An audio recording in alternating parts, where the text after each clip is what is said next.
How did you come up with the idea for the kit? When I told you the concept of, this idea, what did you think about it? When I contacted you, how many drums did you think you were going to get out of me? When was the first time that you perceived that I was legit? What was your first impression? I mean, I approached you, so like, what did you think about that?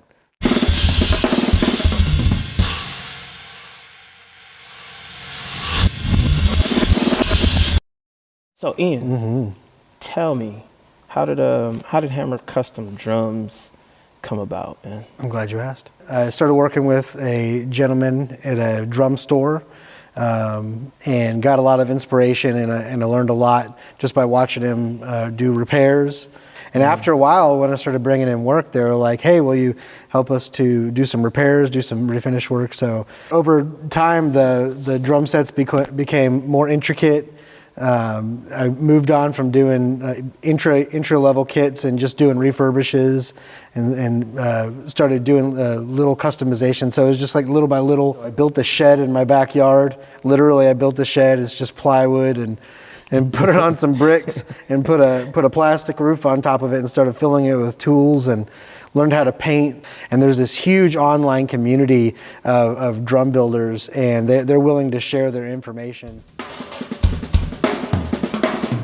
So I got a question for you. Yeah. What's your craziest paint job to date? So really, I mean, this guy right here is pretty beast, man. I know your inspiration is Dennis Chambers, and you saw his kit, and you could see through the finish, and you could see the wood grain. Yeah. And I was like, I don't even know if we can do that. I knew that you wanted kind of like a powdery kind of look, Yeah. But that's been a huge inspiration and a step up for a lot of different ideas. I'm not saying this is the most complicated finish, but like this has been like the stepping stone. And also over here, this is my emerald green Wizard of Oz looking green kit over here, and this was an inspiration from a lowrider I saw when I was 16. It's just been in my mind that I've always wanted to paint something that looked like that, where it was just going down the road and it was just like dang, this is like, so I do basic woodworking, right? But I put most of my effort and most of my money into finishing, because it gives me a lot more options to create a whole lot more cool stuff. Automotive paints by far gives me the widest variety of stuff, and I'm highly inspired by hot rods, low riders, street culture, just like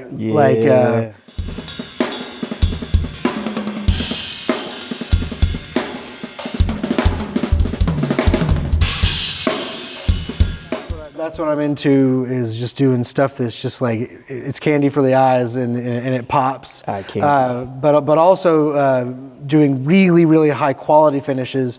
Like, it has to be able to put up with and be as durable as anything out there. But at the same time, I wanted to just absolutely like knock it out of the park and demolish any finish that you'd ever seen using any kind of paint job. To date, doing 9-step, 9-layer finishes, old school lace, hot rod and low rider finishes, where you lay down the lace and then you paint over the lace, and then the paint goes through the lace, and then you do candy coat on top of that. But then I take it another step and put glitter and pearlescent, and not the low quality stuff, but we're talking like high end, like the works, absolute.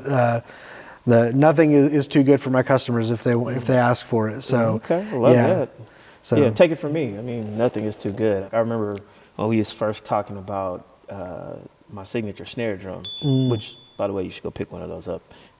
It's the greatest. And we were just kind of geeking out on it. I think we went to the movies that night, didn't we? And you were randomly just asking me what I wanted in a snare drum, and then later, this dude freakishly shows up with it like, oh yeah, your snare drum's ready, bro. And I'm like, huh?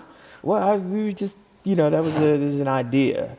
And so that's just, it's like a testament to, what you do. Like, it was surprising to me. I've been in the game for a long time. I've endorsed a few companies, and luckily, it's been a real blessing to me to find people that are family, you know what I'm saying, that I consider family, because, from my side, I can speak for myself. Ian truly is family. We've hung out together. I know his wife and his kids, and that just makes this all the more special. The process, we've slept hand and foot. We've been to LA and, done some spirited stuff, hanging out and just had a good time. And it just keeps growing and growing. Matter of fact, I told you I remember when we first signed, I was just like, oh yeah, I'm not looking for just an endorsement. I want family. That actually leads me to remember I had been in contact with our mutual friend Mark D. Yeah, and he had mentioned, hey, you need to go and check this guy out. There was no material on you, and so I was like, it's kind of iffy that I don't see a whole lot of video. Yeah. I didn't know who you play with, but your resume was highly impressive. And I was like, okay, like I'm willing to take it. I figured, I was like, this guy just must be working, and so he came over with my expectation was. I have no idea, and there's no way to know with anybody. Like anybody could come in. It's a crapshoot. It's a crapshoot. And so I was like, I'm gonna let him take it out. Let's see how he treats the gear. Like, does he want me to look good? Because I'm gonna make him look good in the process. And so, like you said, it's gotta be family. We're looking out for each other. Yeah.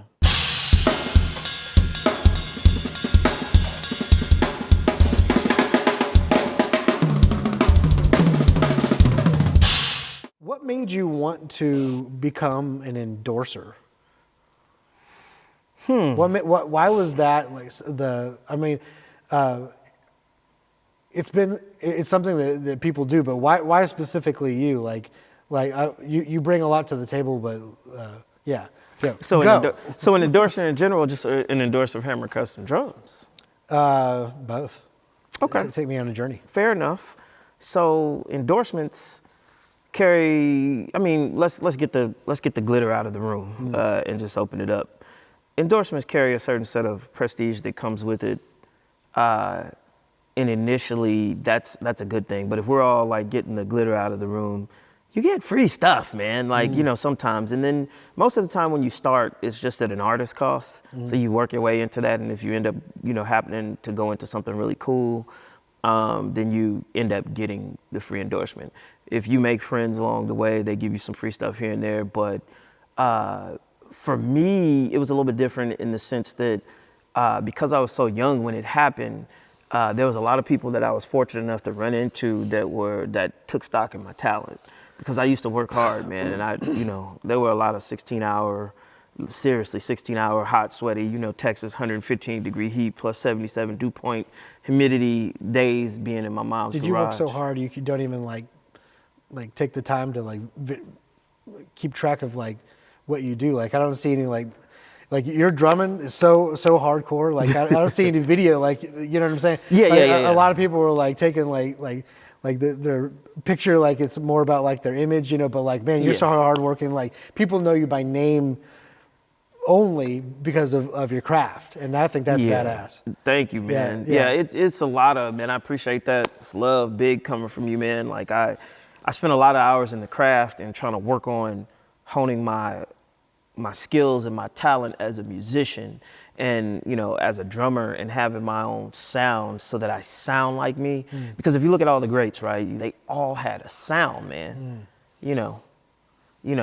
Sound is literally everything, because what differentiates you on a record or when you're seen, you can do the visual thing, but sound is everything. So I engineered my cymbals to have a sound, my drums to have a sound, my snare to have a sound, the way that I play everything with my touch to have a sound. So all that stuff's a big deal. But to get back to your question, to answer that, the reason why I got on an endorsement track was to start to build my sound. It was cool I figured that at some point when I found the right people that saw my talent, hopefully they believe enough in me to help me develop my sound.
When I contacted you, how many drums did you think you were going to get out of me in our first contact? It was at this moment that he knew. He f***ed up. You were like, oh, here's a sucker. Got him. Got him. Got him. Got him.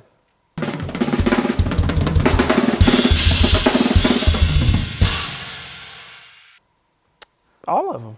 Yeah, every drum. That's how I feel like every time you're like, Ian, I've got an idea. They're great ideas, but I'm like, we're only 7 pieces into our 22-piece kit. Yeah, I was having a debate, an internal debate, like, you sure you want to know that, bro? Should I tell you that? Well, I'm just saying this to myself. I'm like, should I tell him that? Like, I was like, I'm sure. I'm probably going to run him off. Inside, I was like, please just say black. Yeah. Black. Just black. Just nothing but black. Just nothing but black. I want a whole other black. Black paint. Yeah. Black paint is easy. Every time I ask him about, he's like, man, what color do you want? You want black satin? I'm like, no. But yeah, I honestly, the answer to that question was, let me just start him off with a 5-piece. Let me hit him with a 5-piece. 5-piece is good. You got 8, 10, 12, 14 on the floor, 22-inch kick. Start him off with a 5-piece. And the funny part was when I actually told you that you didn't flatline. You sat up in your seat like, tell me more. I'm like, what? Oh, I'd have found a drum head like myself.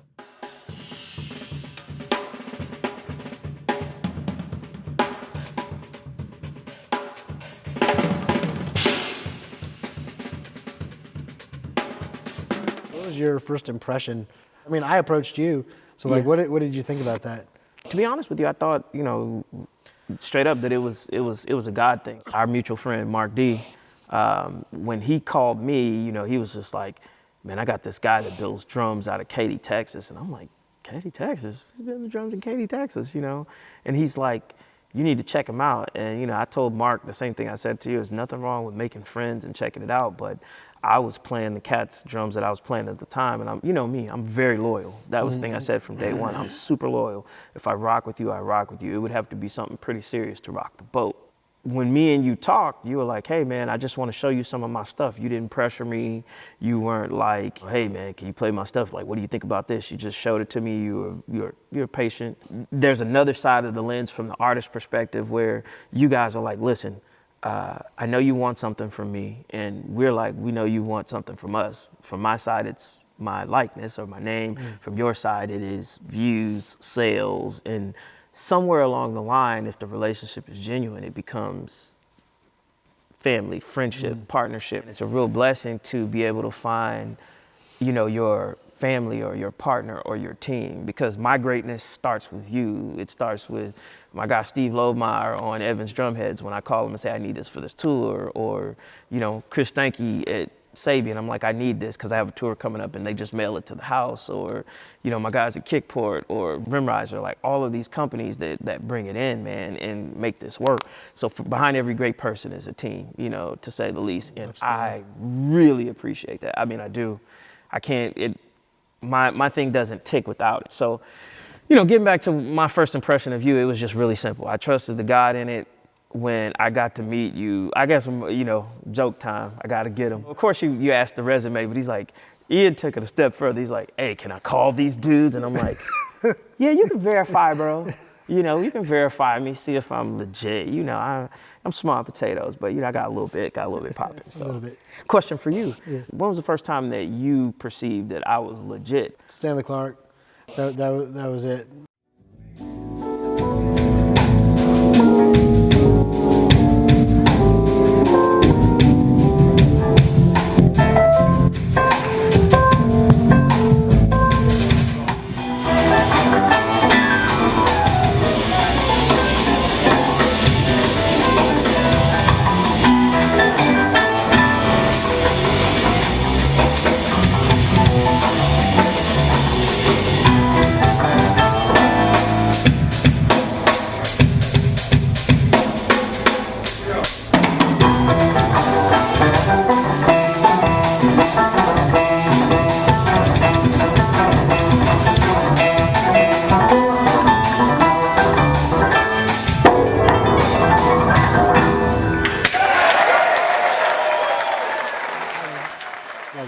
diehard Stanley Clark fan. Love Stanley Clark so much. Yeah. Huge inspiration growing up. Stupid story that probably will not make it past editing, but I mean, I was on a date. My dad paid for a limo. The girl, as we were walking into the limo, says, "This is just a friendship date, right?" And I was just like, "Well, this is some bull."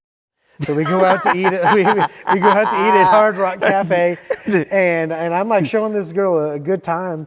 But that was it. Like I took her home and she got a free meal and a limo ride. Yeah. But as we're going home, I put on some Stanley Clark and I'm playing it, and the limo driver rolls down the window and goes, "That's Stanley Clark."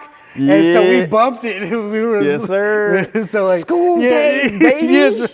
And so yeah, that was good. Yeah. I was like, okay, so he's played with Stanley Clark. I was like, I'm good. I played with a few guys, and I know what the amount of effort it takes to simply like be on the stage. Like you can't suck, but then to like have them call you and then be like, hey, I need you to be my guy to be able to cover for my guy. And then I'm like that's legit. So if Stanley's willing to take a chance, then I'm willing to take a chance, you know. Yeah. But also Mark D he's legit. I've talked to him on several occasions. Mm-hmm. And he gave me like $5,000 in free lumber from a certain dental tycoon. He owns all the dental offices around town, and he built this giant house. We'll call it the mega build. Yeah, the mega build, Yeah. and the entire house is built out of nothing but exotic wood. And so he had all this exotic wood laying around. He's like, "Can you build some drums out of it?"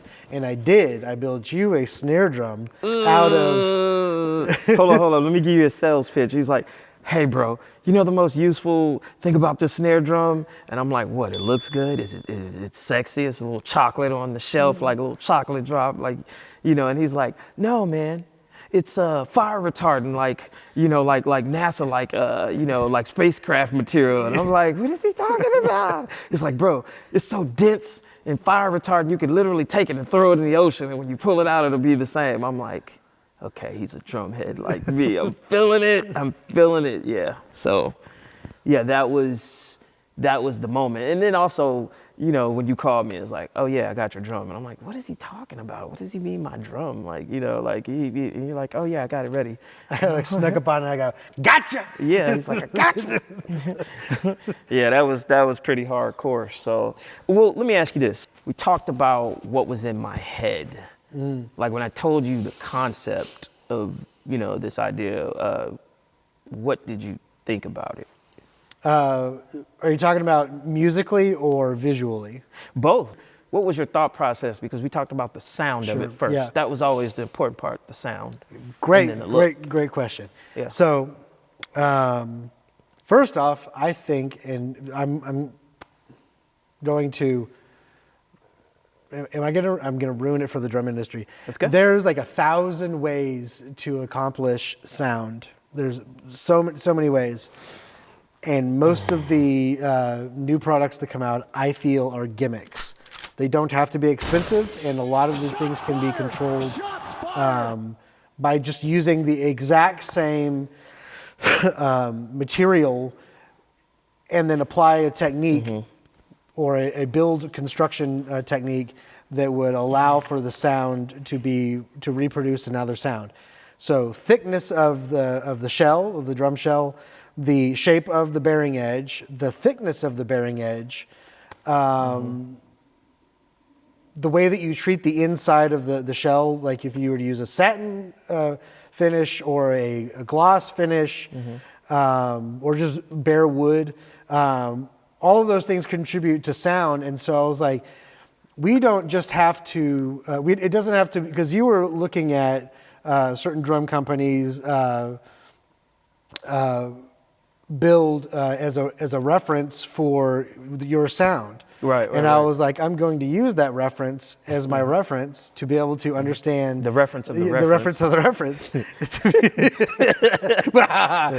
Right. It's a little too much. Yeah. To understand where you're coming from, and I was like, I would like to show that with simple materials or common materials to be able to get the sound that these, and so that's for you to tell everyone. Did it hit on all points? Like, yeah. Every time. Like I said, earlier, you were listening to me. I felt like I had a point to prove. Yeah. Because like I said, there's so many resources available, and just like understanding like. It's a floppy membrane on a tube of wood, and then it's the treatment of what you do, right? Because it's not just the fact that it is made out of space age material, or if it's made out of like common material. It's the artistry that goes into it that can bring out the sound that the artist is looking for, right? Right. So but I think that a lot of those things are gimmicks. Okay, there's a lot to it. But you can get pretty stinking close, and it doesn't have to like break the bank by getting wood that's been submerged under a lake for thousands of years, to be able to get that sound. Now for the look, and I think that's a part of where the price point definitely goes up a whole lot. Is because when you start using quality materials that are going to last a lifetime, that are stunning and beautiful and eye-catching, but also sets that artist apart from what everyone else is doing, right? Because everyone has, or not everyone comes in with a hard vision, but I believe that, especially with like what you brought in, that. Like, I mean, that it was a challenge, but also it was like this is gonna set the standard. This is gonna be like the mark that when people see this, it's going to elevate people's perspective, their expectations, but that's what I was like. I was hoping that you would come up with something that was ridiculous, and, we had to start over a couple times, and I was willing to R&D, and like I said, I'm not like the big builder. I don't have crazy money, but I was like, I'm willing to spend some money on him because he's going to take it to the next level, because that's what he's done with himself, So I was like, Thanks for believing in me, bro. Yeah. So a part of it was making your vision for what you hear and what you see in your mind, but also proving a point that we don't have to like dive into like super crazy special material like one-off that like, and so you don't have to sacrifice your sound because of the cost of the material, and you don't have to sacrifice the look because the high quality finish is readily available at basically for everyone at every price point, right? Yeah. And so that was, and so like when people see this, that I want them to be able to say like dang, like I want to be able to get something like that, and I want to tell them like that's it's absolutely accessible. You don't have to like it's like I look at it like I want all the kids. I don't have a lot of money, but at the same time, like if I'm willing to like treat this like it's my baby, and I'm going to put my heart, into collecting the instruments that make me look and sound like I want to, then maybe I'm not going to just be stuck with one. And what's cool about this is that this is not just one kit, because it's every color, right? And our goal is to be able to cover many sizes. Just remember, you said I want all the kits. So when you're messing with me, like no, that's true. That's exactly right. He's like, hey man, you want all the kits? I was like, well, you shouldn't build them so good. Then maybe I wouldn't want them. All the stairs. Yeah, you want all the stairs, bro. Yes, I want the stairs. Let me get them.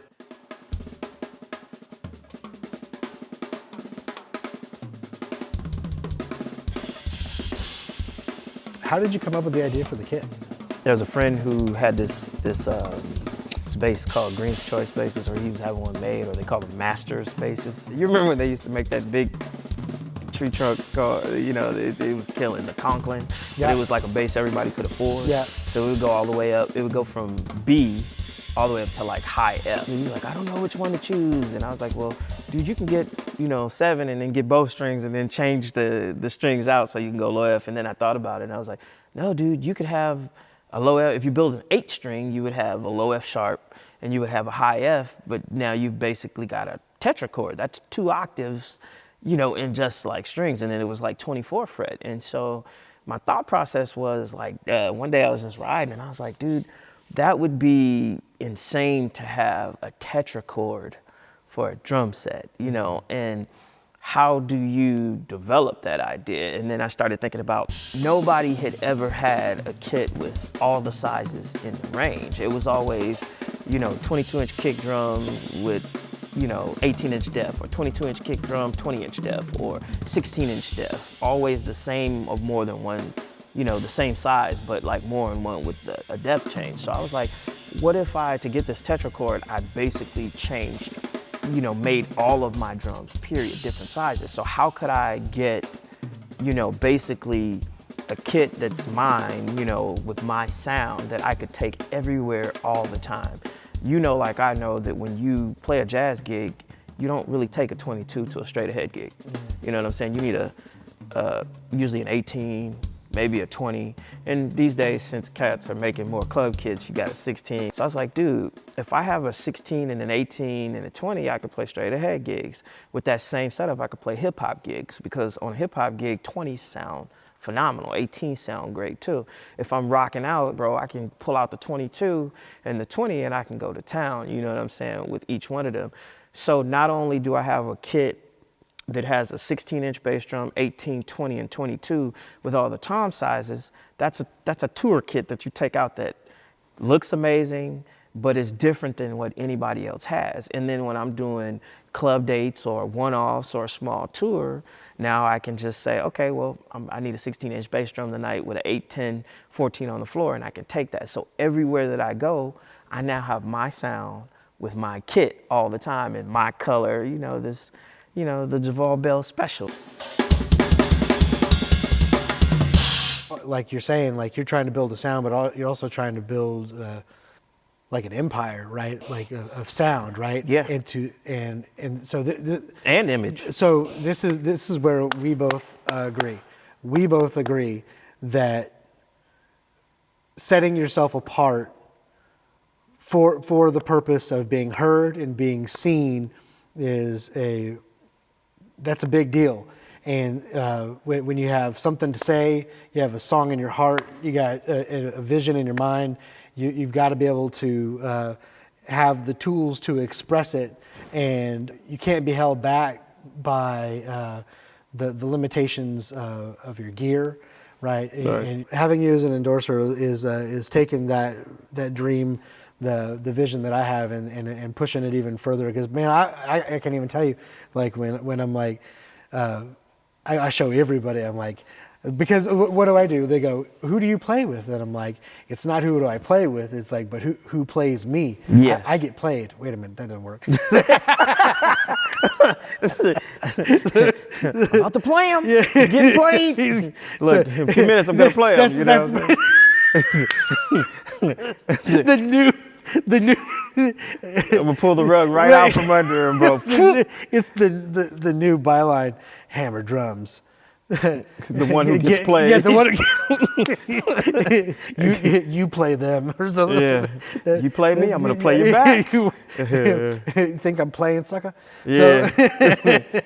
So I mean, I show everyone. I pull out my phone and I'm like, look, this is an artist that plays my gear, and they're like, oh, that's amazing, you made that? And I'm like, yeah. And I'm like, I don't have any claim to fame. Like I come from small beginnings, but this is like my fingers, like reaching out into the ether. I can be able to say, yeah, like this is my vision, and it's getting put out there. Like I don't have 10,000 arms to be able to play all the drums that I want to be able to make, but you do.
JOVOL Bell on the drums.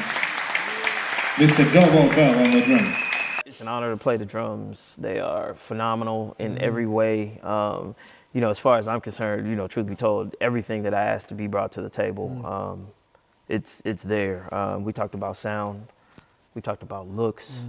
We talked about the purpose of, you know, like the acrylic. We were talking about, you know, I kept talking to him about this this drum set I saw that had a pinstripe on it. And a lot of people do the acrylic just to be like, oh, you know, that's fancy. Black like with a said. red stripe? Yeah, That's yeah. it? Yeah, that's it. You know, you want to, you know, they do the acrylic. You want to see through my drums, you know, and my purpose wasn't to see through the drums, although it's a cool effect. My thing was I saw this amazing black kit that looked kind of like, you know, jet black or carbon fiber that had this red pinstripe on it. And I thought that was phenomenal. But my question was, like, man, every single time that, you know, after 10 years and the drum is faded, every single time you want to do something different. So that's another repaint, that's another this. And instead of doing that, I was like, what if we just put some acrylic in it and then I put some lights on it, then I can change my pinstripe every single time because it's a pinstripe that happens to glow and it's a, but then, you know, all these other beautiful things came from it, you know, just that one little thing. You took it a step further and it was like, yeah, why not put these 4-inch hoops on there, you know, and, you know, we can make it 22 by 22, you know, and 18 by 24, you know, nobody's doing that. So we always playing off each other with this kind of stuff. And yeah, it's a beautiful thing when, you know, you find another drum head or somebody who loves what you love. Cause we've had as long as like 4-hour conversations, like about what we're gonna build or this or that. You know, you're geeking out like I'm gonna do this, and I'm like, I'll call you at like midnight. Hey, bro, have you thought about this? And you're like, and then here we go down the rabbit hole. I never get bored of having the exact same conversation because it's kind of like the vision comes back. You know, it's kind of like the roiling waters are being stirred once again. You know, and then we usually come out with like on top just a little bit. Yeah. You know, just a little bit. So one of the cool things I'm really happy that you allowed me to do the offset acrylic because it allows for different sizes, and so for anyone who wanted to get your kit but they really just they have to have it in their own sizes. They can get any size they want in diameter, and if they just really need different depths, then they can be able to have that. But it's going to have your finish. It's going to have your design. It's going to look like a JOVOL, but then like they can have a little bit of taste of applying that custom look because they can make it as deep as they want and get the kind of sound that they want. But yeah, I really love how you did you chose to put the acrylic on the top because it looks like Knight Rider looking like yeah like all the way across, perfectly aligned. It's sharp. It's the aesthetic. So yeah.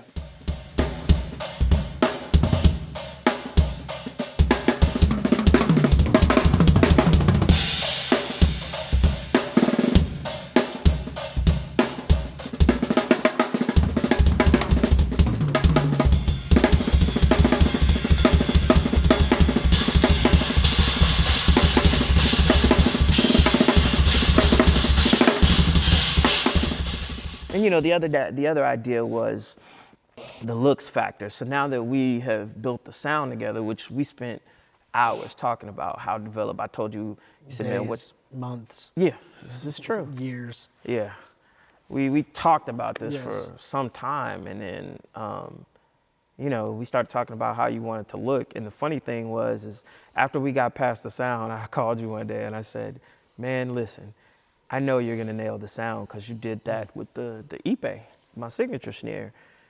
But the paint is the next important thing. And you were like, don't stab me if this doesn't come out like you wanted to. And then I was like, no, it's gonna turn out like perfect. And you were sending me paint swatches, you were taking pictures, you were shooting a video of what this paint does off the light, like all of this stuff. And I remember telling you, you were like, bro, I just want you to love it. I'll be crushed if you don't love it. And I was like, I would be too, but I know I'm gonna love it, you know? And so when I just got this piece about it, when you were sending me stuff, I was like, dude, it's gonna be perfect. And dude, you were even playing with different lights. You had the yellow light, extreme yellow warm, the high white light, and you were bouncing all this stuff, white backgrounds of paint. And then one day I was just like, dude, you're gonna nail it. And then you send me this thing, and I was like, we had a aha moment, like, that is it, bro. In the sunlight. Yeah. Yeah. And that's the only way that it's what really, really sets it up. I mean, can you imagine putting this in true sunlight? Like, it's gonna, in front of an audience, they'll be like children weeping. I don't think either of us knew and I'm not just saying this because it's my drums. I'm saying it because he built it, and it, it came from my head. I don't think either of us knew how special it was going to turn out. Like, it took a mind of its own, as far as I'm concerned. Me seeing it here today, the badges just got flown in, and they made it, and we were trying to source the material for that and coming up with the border for that, and every piece of this was completely custom. And I believe that's what Hammer Custom Drums is all about. High price point, medium price point, low price point. From my perspective, it's being able to give you what you want at the price point that you can afford.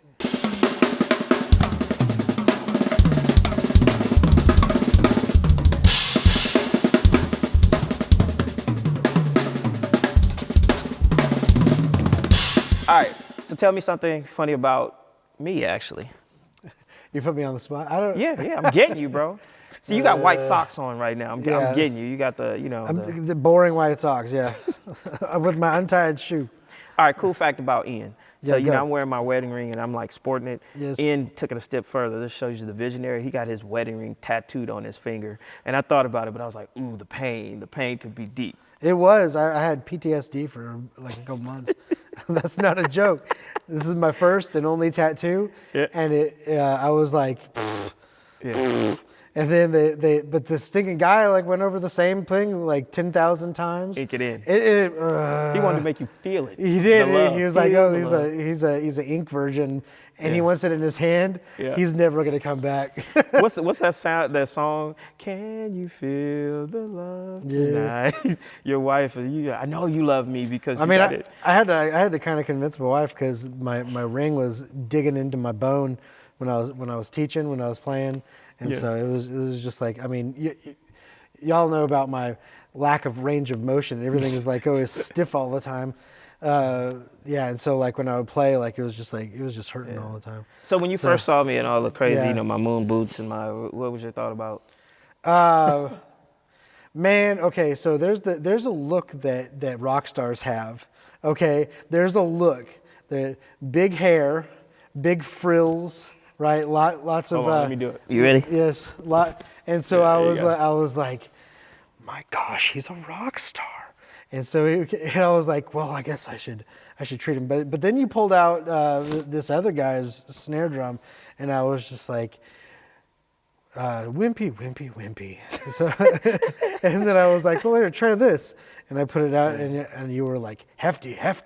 And I was like, all right, I guess we got a winner. And he was like, but I want it to sound like this. And I'm like, we could do that. I didn't have anything to show. And so the fact that you were like, I'm willing to try out your stuff. I'm like, can't hurt to let him borrow some stuff, And then I got to see you, how you treated it. And then like that, because that was like how, our relationship, started. I don't know. I guess I really don't care too much about looks, but definitely you got the look, man. You got the vibe, you got the sound, you got the feel, you got the skills. I got the drum set. But like, you brought your friend, and I was like, man, like this ain't no convention. I was like, we're Ain't no convention center over here. So Free for all. But I ended up becoming friends with your friend that you brought over, unexpectedly. So that was kind of cool too. Yeah. We had half the family at his house basically. Every time I come, Yeah. I'm like introducing him to somebody new. So, yeah, go. I'm running out of battery Cool. and storage. Okay. All right. I think we're pretty much. And I'm running out of jokes. Yeah. That's it. Wait. Did it. Yeah. I'm out of here. good. How do I take this off? How do I take this off? Come on!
JOVOL, Yes. in a world, Yeah. in a world where one man, one place, one time, The 90s one, was one, au- one awkward moment. with all the guns. with all the guns. One smell. Can you smell what the rock is cooking? Awkward moments. Definitely Awkward. don't want to smell the rocks underpits. The way he works out, he takes, that's probably why he does it. He's like, that smell. Yeah. That's probably how I smell This after is I get for through the playing cameraman. drums. When I, Putting the lapel mic in Right. the wrong place. Oh, no, at no, the no. wrong time. I got you, bro. Disclaimer. You know how when I get off the drums after I just got through taking a solo and the show's over, and then I come hug you with the marshmallow shirt, and it's like, bring it in, tuck it, bro, tuck it, and you're like, The marshmallow shirt that's yeah, soaked like in the sweat. soaked, and it's like, And I'm like, fine. yeah, I love you, bro. But yeah. And then my As long as we don't have to remain hugging. right, my man boobs are showing right after. It's like, "Damn, bro, the nips are out." Like, my wife is like, she forbids me. She's like, "Baby, you don't need to wear a white shirt because when you sweat, you're showing, you're revealing a little too much." I'm like, "It's part of my aura, babe. I wanna show off my man nips. You know what I'm saying? It's like, like a rock star, how they wear, like they pull off their shirt." There is nothing more sexy than watching a man sweat and watch the steam rise off him as the spotlights are gleaming, right, with the sweat dripping in the rise. It's just glorious. It's just part of our bromance. That's right. I wear ripped jeans with all kind of patches. Ian wears baggy jeans. He's got the MC Hammer pants on right now. Well, I used to wear nothing but MC Hammer pants, and then I never grew out of it. Yeah. Actually, my dad took me and he's like, "We're gonna try these on. What do you want?" And I was like, the hammers. Yeah. Yeah. Oh, the hammers. The hammer pants. Yeah. Yeah, yeah. And so it's been a love affair with baggy clothing ever since. So. He's too legit to quit for real. They came out with skinny jeans, and I held on to my Jinkos as closely as I Oh could. my God, I still have my Jinkos. Yes. Yeah. Now I'm wearing mediums. Yes. The extra, the tuck I inside my can't space boots. stand touching my thighs. If it touches my thighs, I want to take my pants off, which I will. Oh So. man, yeah, you wearing the extra mediums and then your legs rub together, you start a fire. Like, I just wanted to have a personal moment Yeah. with the camera. So let's talk about like sweat and like jeans sticking to our legs. I think the interview is over. yeah. I'm out of here.